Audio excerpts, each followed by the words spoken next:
주님의 평강이 여러분들과 함께 하길 바랍니다. 갈릴리 바다는 참으로 아름다운 곳입니다. 원래는 호수인데 너무 커서 바다라고 부르기도 합니다. 갈릴리는 이름이 세 가지예요.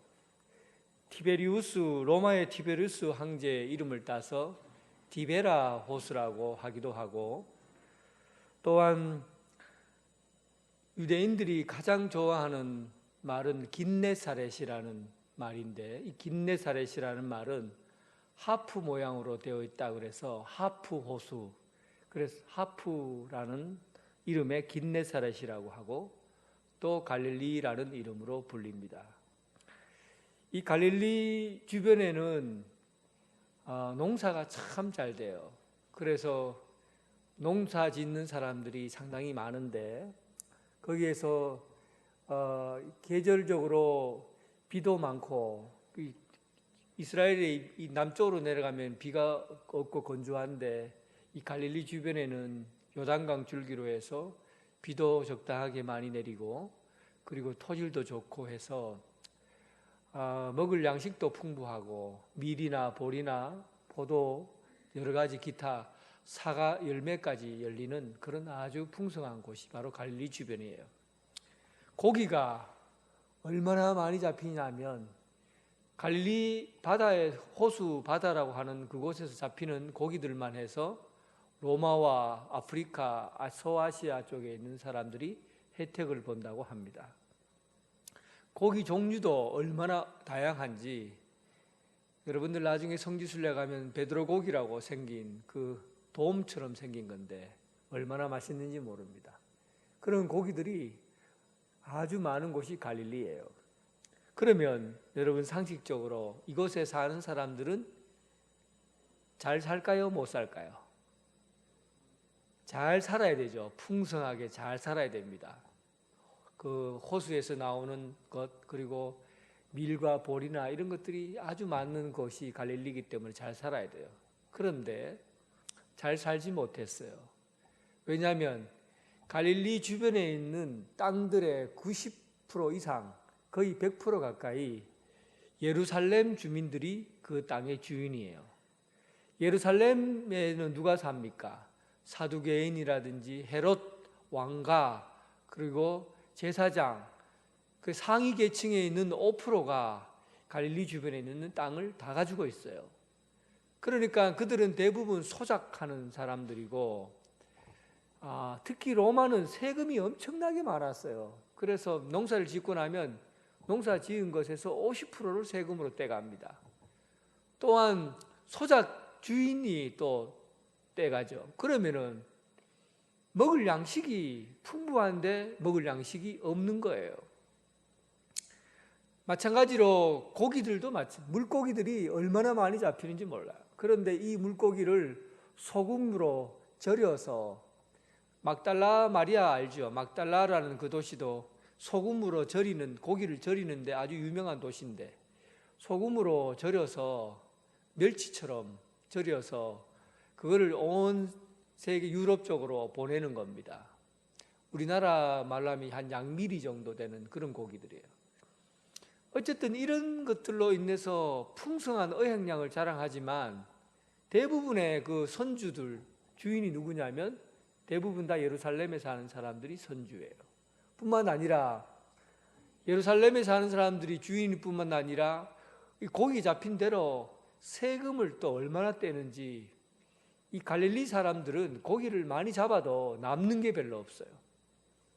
그러다 보니까 이 지역 사람들은 언제나 이 세상이 끝났으면 좋겠다, 확 뒤집어졌으면 좋겠다, 아무리 열심히 일하고 노력해도 언제나 빈손으로 돌아오는 이런 구조와 가난함 속에서 사는 게 보통 절망이 아니에요. 사는 것 자체가 살기 싫어요.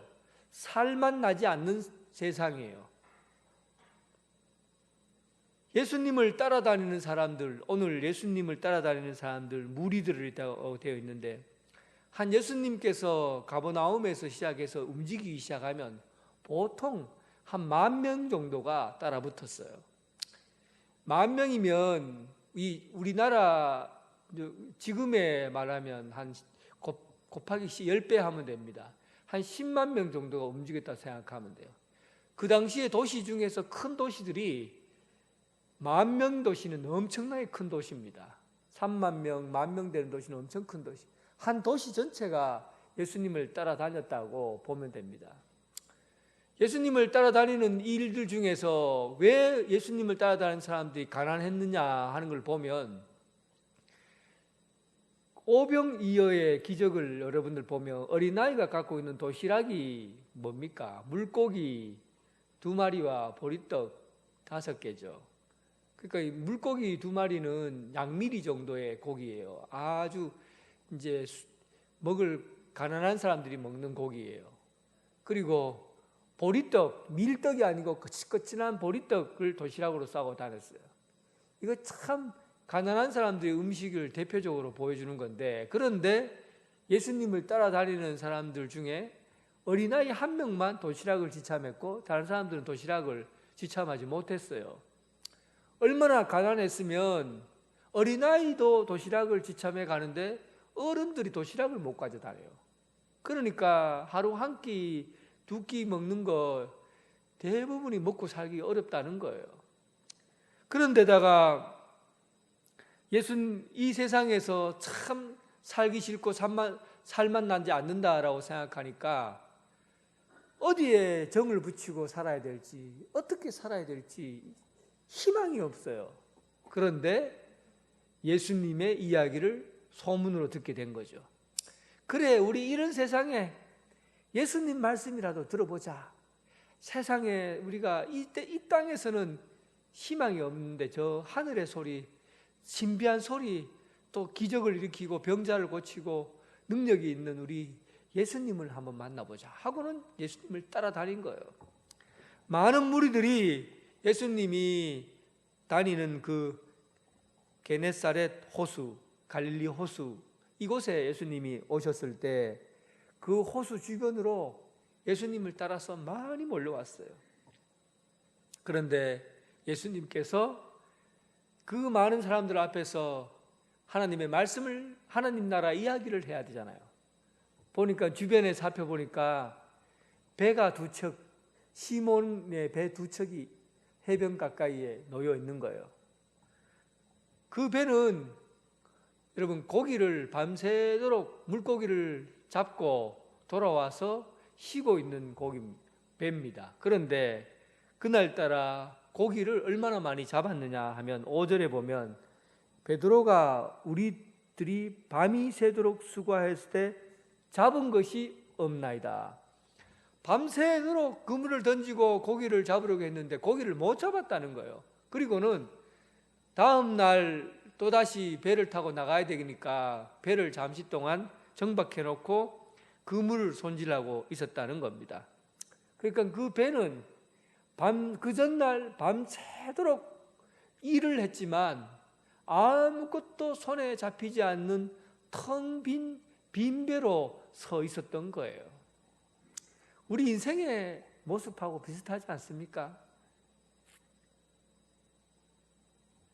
저희 아버지가 요즘 많이 편찮으셔서 병원에 가 계신데 아버지를 옆에서 가만히 보면 많은 생각을 제가 해요. 우리 아버지 인생은 참, 우리 아버지는 맨날 실패만 했어.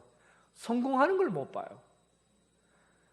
집에 농사를 지어서 마늘을 잔뜩 쌓아놓고 마늘을 팔려고 하면 마늘 파동이 생겨서 마늘 다 썩어가도록 하나도 못 팔게 되고, 또 누가는 어느 집에 가면 그 마을에서 옷 장사를 하면 장사가 잘 된다고 하니까 옷을 잔뜩 사놓고 팔면은 우리 어머니는 또 성격이 좋아갖고 외상하면은 돈을 달라 소리를 못해요.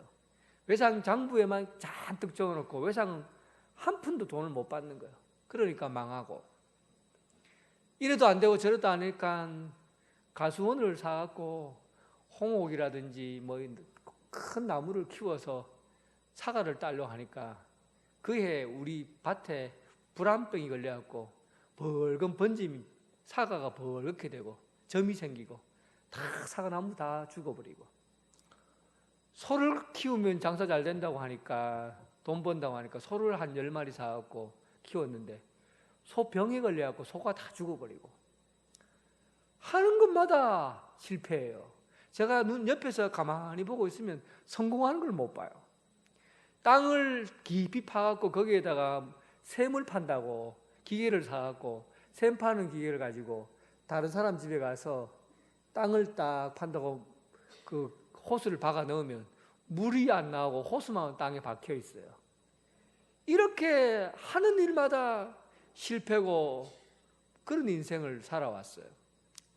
그래서 최근에 아버지가 병원에 계셔서 제가 아버지랑 이렇게 자꾸 내가 치매가 좀 조금씩 와서 자꾸 내가 묻거든요.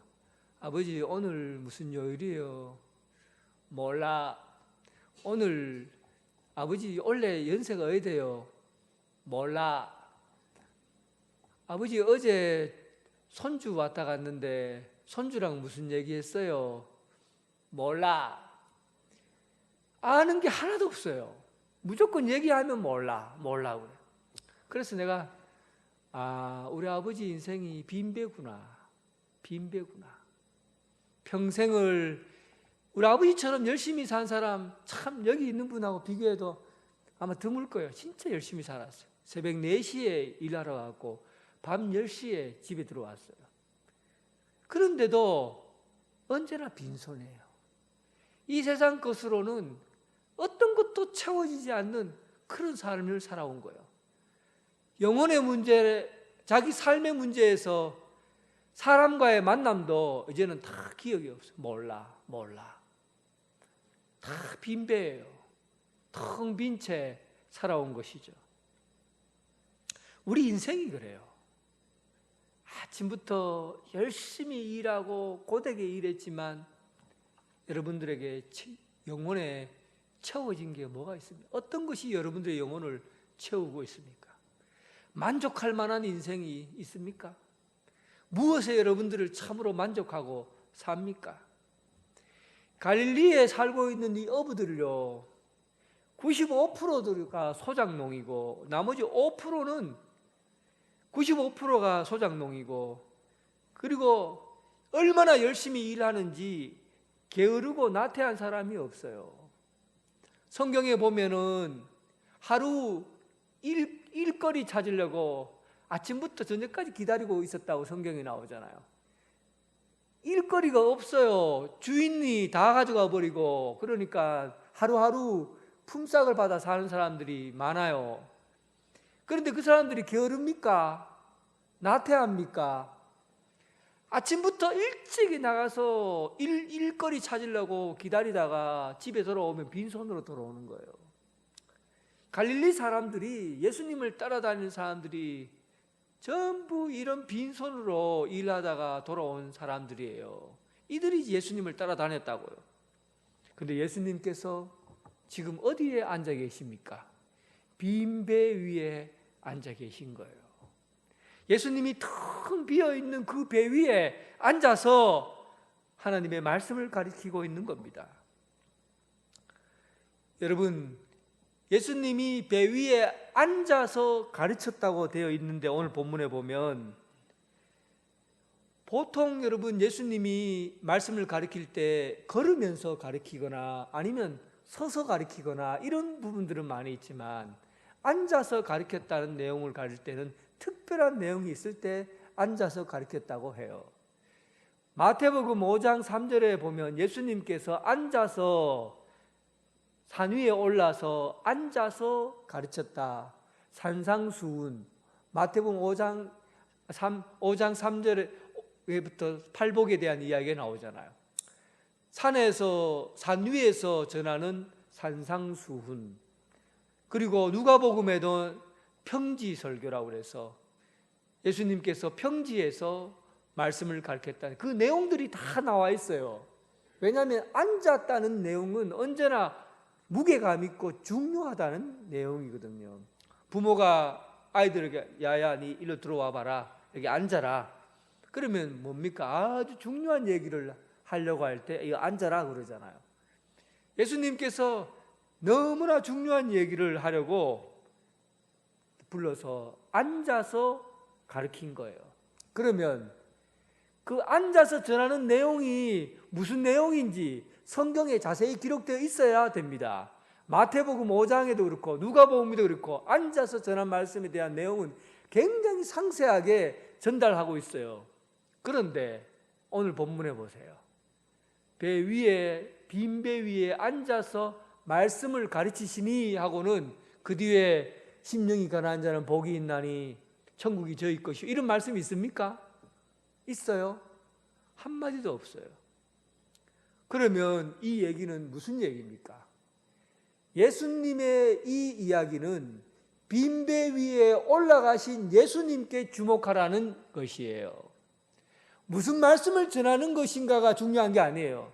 어떤 말씀을 전하는 게 중요한 게 아니라 우리 인생이 텅 비어 있고 그리고 채워지지 않는 갈급함 가운데 살아간다면 이 빈 배와 같은 이곳에 예수님이 앉아서 있다는 그것으로 우리 인생의 방향을 결정해야 된다는 뜻입니다. 우리가 이 세상의 것으로는 우리의 영혼의 빈 것을 채울 수 없어요. 우리를 온전하게 하고 완전하게 하고 충만하게 하고 만족하게 할 수 있는 유일한 것은 예수님 자신입니다. 예수님 자신으로 예수님이 빈 배 위에 앉아 있듯이 오직 예수님 자신을 우리가 온전한 것으로 받고 예수님 자신을 우리가 모시고 예수님이 우리 안에 있을 때 우리의 삶이 충만해지고 온전해진다는 사실이에요. 이것이 주님이 우리에게 가르친 말씀입니다. 여러분, 무엇으로 여러분 영혼을 채우실 거예요? 여러분 인생에서 어떤 일을 해도 여러분 빈손입니다. 여러분들 세상 가운데서 가치 있는 어떤 일을 하더라도 집에 돌아오면 빈손이에요. 그런데 여러분을 영혼을 채울 수 있는, 여러분들의 삶을 채울 수 있는 유일한 근거는 예수 그리스도, 그분 외에는 존재하지 않습니다. 예수 그리스도 외에는 우리 영혼을 채울 수 있는 분이 없어요. 오직 예수 안에서만 넉넉해지고 만족을 얻고 충만해진다는 사실입니다. 예수 그리스도를 바라보는 여러분 되시길 주님의 이름으로 축원합니다. 이제 예수님께서 말씀을 마치시고 시몬에게 이르시되, 시몬은 여기서 베드로의 원래 이름이에요. 베드로는 예수님께서 새로 지어진 이름이죠. 반석, 바위라는 뜻이고, 시몬이 원래 이름이에요. 시몬에게 이르되 네가 깊은 데로 가서 그물을 내려 고기를 잡으라. 예수님께서 시몬에게, 베드로에게, 시몬이 직업이 뭡니까? 어부예요. 그는 어릴 때부터 홀딱 벗고 갈릴리에서 산 사람이에요. 물속에 살한 사람이에요. 어릴 때부터 낚시하고 배를 타고 이 갈릴리 호수를 다녔던 사람이에요. 어디에 고기가 있고 어디에 고기가 없고, 또 어떤 바람이 불면 고기가 들어오고 어떤 바람이 불면 고기가 없고, 어떤 날씨에는 고기를 잡으러 가야 되고 어떤 날씨가 아니면 고기 잡지, 이런 거에 대해서 베드로만큼 이 어부들은 다 압니다. 그쪽 바다에서.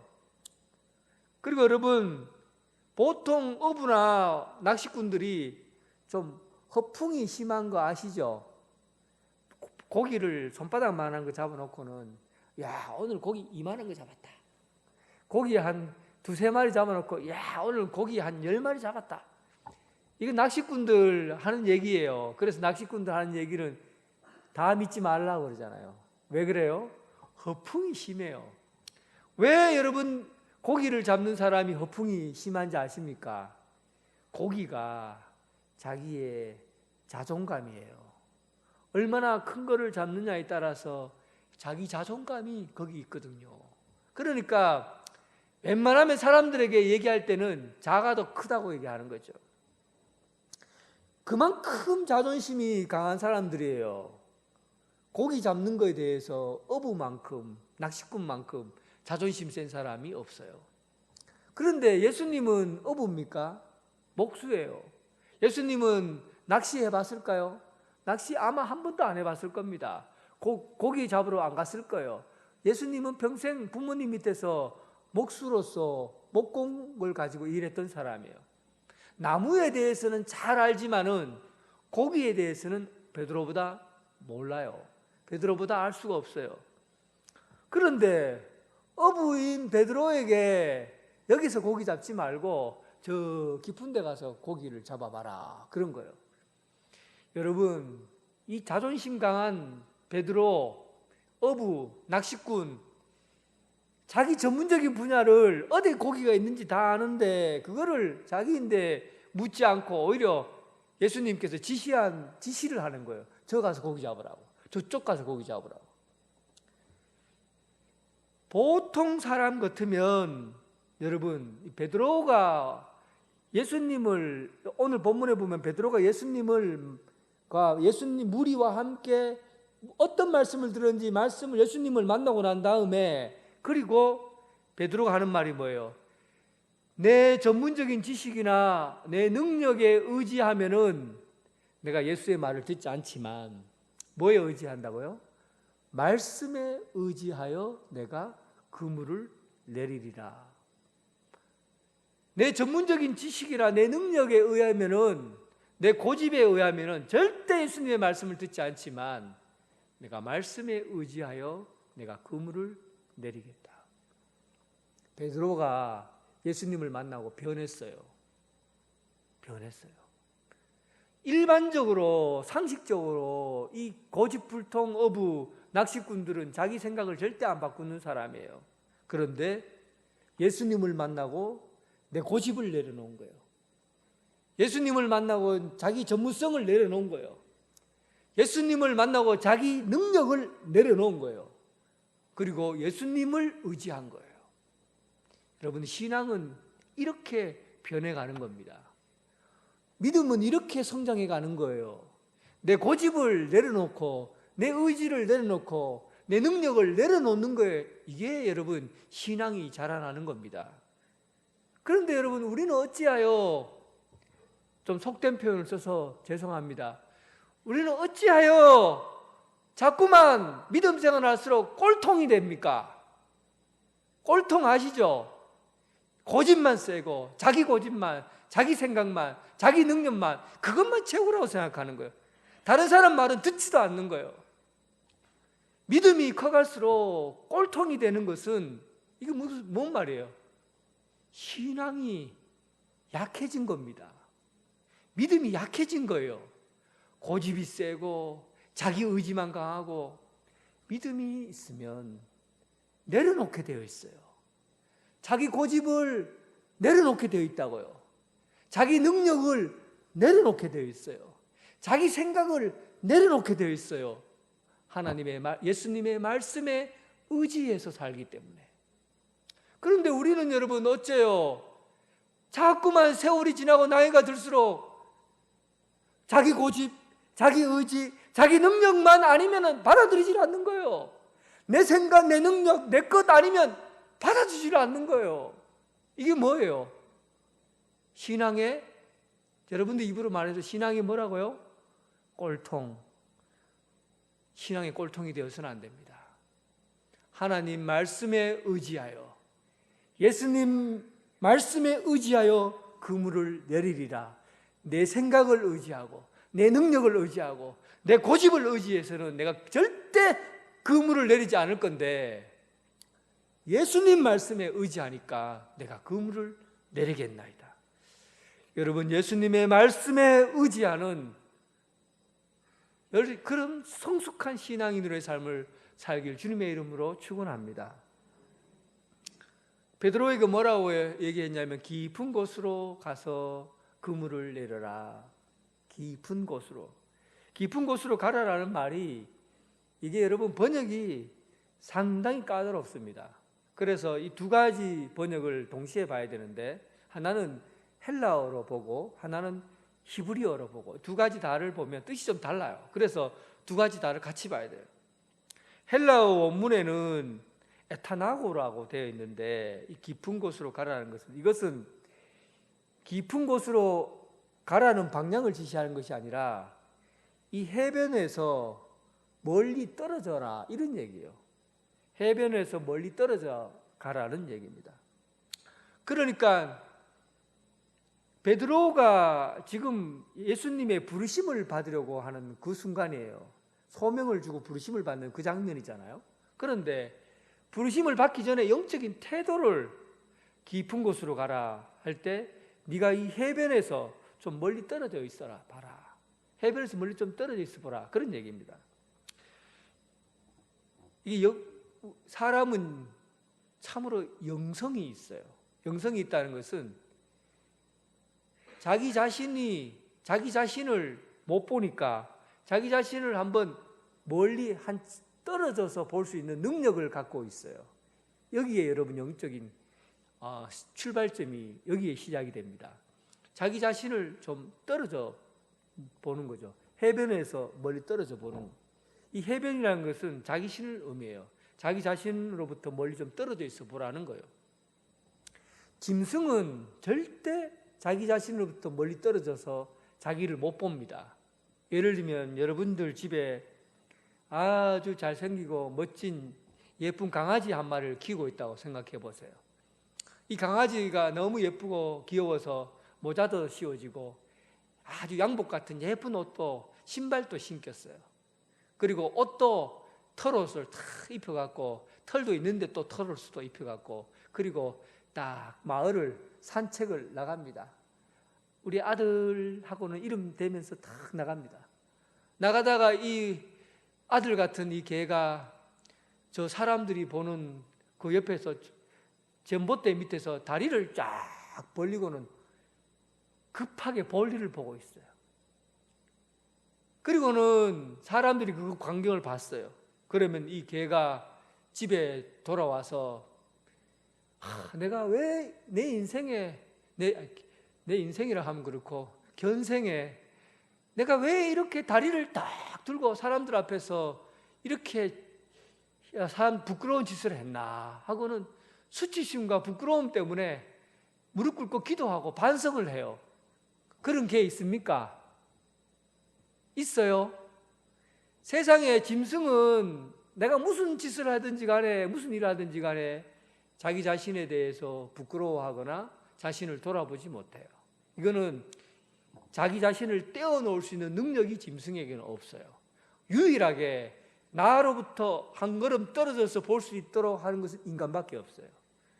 그러니까 사람이 신앙적으로 영적으로 산다는 것은 짐승처럼 살 수도 있고 영적으로 살 수 있어요. 영적으로 사는 사람은 자기 자신을 한 번쯤 멀리 해변으로부터 멀리 떨어져 놓고 자기를 보는 거예요. 나를 좀 멀리서 볼 수 있는 능력, 자기를 한번 바깥에서 나를 볼 수 있는 능력을 갖는 게 영적인 신앙생활하는 사람의 태도예요. 그래서 베드로가 자기 속에 가득 차 있던 이 베드로가 나를 한번 떼어놓고 자신을 본 거예요. 그리고 두 번째 베드로에게서 나 깊은 데서로 가라라는 이 말은 히브리어로 보면은 바소스라는 말을 쓰는데, 이 단어는 바닥이 닿지 않는 시면이라는 뜻을 갖고 있어요.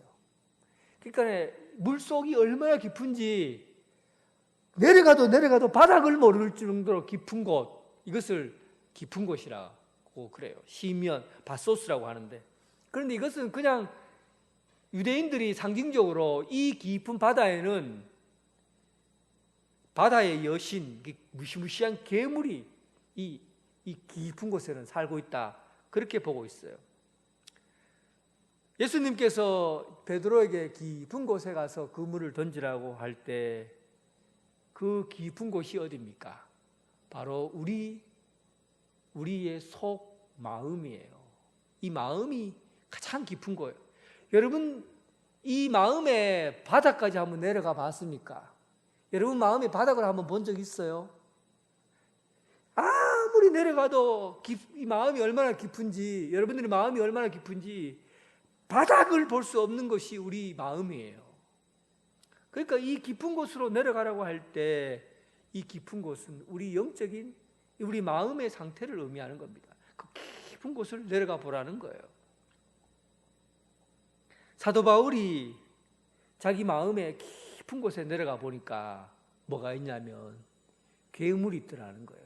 그래서 자기 보고 뭐라, 나는 죄인들 중에서 괴수입니다. 가장 깊은 곳에 내려다 보니까 괴물이 살더라는 거예요. 세계에서 가장 큰 종교가 세 개 있습니다. 기독교, 불교, 그리고 이슬람이에요. 뭐 기독교는 천주교를 다 포함해서 기독교예요. 기독교, 불교, 이슬람. 불교하고 이슬람 그리고 다른 종교들은 대부분 구원을 어떻게 받냐면 자기 노력이나 힘을 써서 구원을 받아요. 그래서 자력 종교라고 그러고, 기독교는 타력 종교라고 그래요. 내 힘으로는 구원을 못 받는다는 게 기독교예요. 불교와 같은 경우는 자기 자신을 늘 성찰하고 묵상하고 명상하고 그러면서 자기 안에 있는 것을 다 포기하고 그리고는 해탈하면 내가 부처가 되는 것이죠. 그렇게 해서 구원을 받는다는 것이 불교예요. 이슬람 같은 경우는 규칙이라든지 순종해야 될 게 많아요. 아침 하루에 3번 절하면서 예배드리고, 그리고 성지순례 해야 되고, 구제해야 되고, 헌금해야 되고, 그리고 뭔가를 바쳐야 되고, 이런 것들이 다 구원을 받기 위한 행동들이에요. 그래서 순종하고 행동하고 구원하면은 이 구원을 받는다고 하기 때문에 이슬람 종교는 자기 자력으로 구원받는 종교예요. 그런데 기독교는 딱 내면의 깊은 곳을 들어가 보면, 깊은 곳을 들여다보면, 자기 마음의 깊은 곳에 들어가 보면 거기에 내가 내 안에 괴물이 있구나, 내가 죄인이구나, 내 안에 깊은 곳에 죄가 도사리고 있구나, 이걸 보게 된다는 거예요.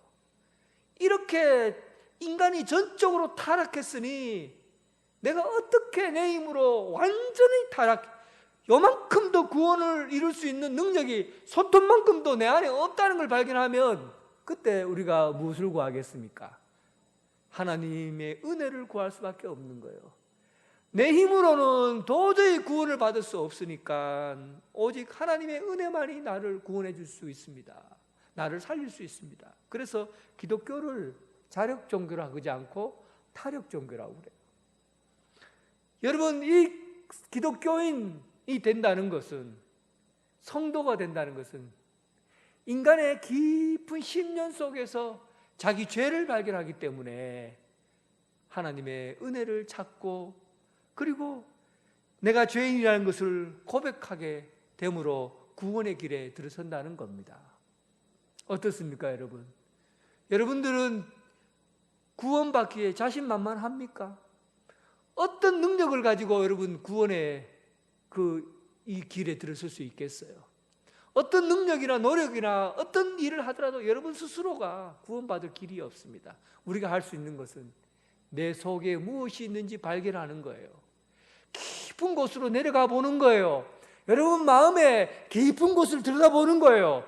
그 깊은 곳에 내려가 보면 내가 내 속에 괴물이 있구나, 나를 죽이는 죄가 도사리고 있구나, 사망에 이르게 하는 죄가 도사리고 있구나, 내가 전적으로 타락했구나, 내가 굉장히 글쎄 보이고 나은 사람이라고 생각했는데 대단한 사람처럼 보이는데 내 속을 파고 들어가 보니까, 심년에 들어가 보니까, 깊음 속에 들어가 보니까 내가 죄인이구나. 여러분, 예수님께서 베드로에게 깊은 곳으로 내려가라고 한 거예요. 그 깊은 곳에서 내 속을 들여다보는 순간 내가 이제 어떻게 살겠나. 베드로가 뭐라고 고백합니까? 베드로가 이렇게 얘기해요. 나를 떠나소서, 주님 나를 떠나소서, 내가 죄인입니다. 깊은 곳에 도달해 보면 내가 누군지를 알아요. 정직하지 않습니까? 인간이 정직해야죠. 기독교는 정직한 겁니다. 왜냐하면 내 속을 정확하게 들여다보고 내 안에서 내가 누군지를 알게 되면 우리가 은혜만 구할 수밖에 없다는 걸 알게 돼요. 그래서 예수님께 주님 저를 떠나소서 나는 죄인입니다. 그 고백을 듣고 주님께서 이제는 내 삶을 바꾸어라. 이제 너의 삶의 방향을 바꾸어라.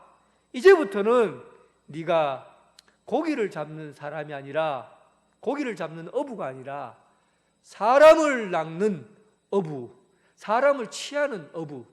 이제는 네가 네 입에 들어가는 먹는 물고기만 가지고 사는 인생이 아니라 네 바깥에 있는 사람을 살리는 그런 일들을 내가 너에게 맡길 것이다. 이것이 베드로가 받은 부르심입니다. 여러분 입에 들어가는 밥을 위해서 사는 것이 여러분의 삶의 전부가 아니라 여러분들을 위해서, 여러분들을 통해서 사람을 살리는, 생명을 낫게 하는 그 일에 여러분들을 주님이 부르셨다는 사실입니다. 이 주님의 부르심에 응답하고 사는 여러분 되시길 주님의 이름으로 축원합니다. 하나님 아버지, 우리 인생에 아침 새벽에 나가서 밤 10시에 들어오고 매일매일 수고와 땀을 흘려도 손에 잡힌 것은 빈손이고 또 많이 가졌다고 생각하는데 돌아보면 또 빈손입니다. 이 빈배를 몰고 다니는 우리 인생을 참으로 어떻게 해야 완전한, 온전한, 충만한 인생을 살 수 있겠습니까? 오직 빈배 위에 올라가 계신 예수 그리스도, 오직 우리를 온전하게 채우고 넉넉하게 하시는 예수 그리스도를 통해서 온전한 그리스도인으로 살게 하여 주시옵소서. 넉넉하고 충만하게 하여 주시옵소서. 아버지 하나님, 참으로 우리 자신을 돌아보게 하시고 한 발자국 멀리 떨어져서 보면 깊은 바닷속에 괴물이 사는 것처럼 우리 마음의 깊은 곳에 죄가 도사리고 있음을 압니다. 우리는 전적으로 타락했고 어떤 것에도 구원의 길이 없음을 압니다. 오직 예수 그리스도 그 은혜, 주님의 십자가 그 사랑이 아니면 우리가 살 수 없는 사람인 줄 알기에 오늘 주님의 은혜를 구합니다. 또한 하나님 아버지여, 우리가 이 세상 살면서 참으로 우리는 이 세상 가운데 죄를 범하기도 하지만 하나님의 은혜를 통해서 생명을 주는 그 복음의 사명을 감당코자 합니다. 오늘 이 자리에 함께 예배드리는 모든 성도들에게 주님의 부르심에 응답하는 그런 삶을 살게 하여 주옵소서.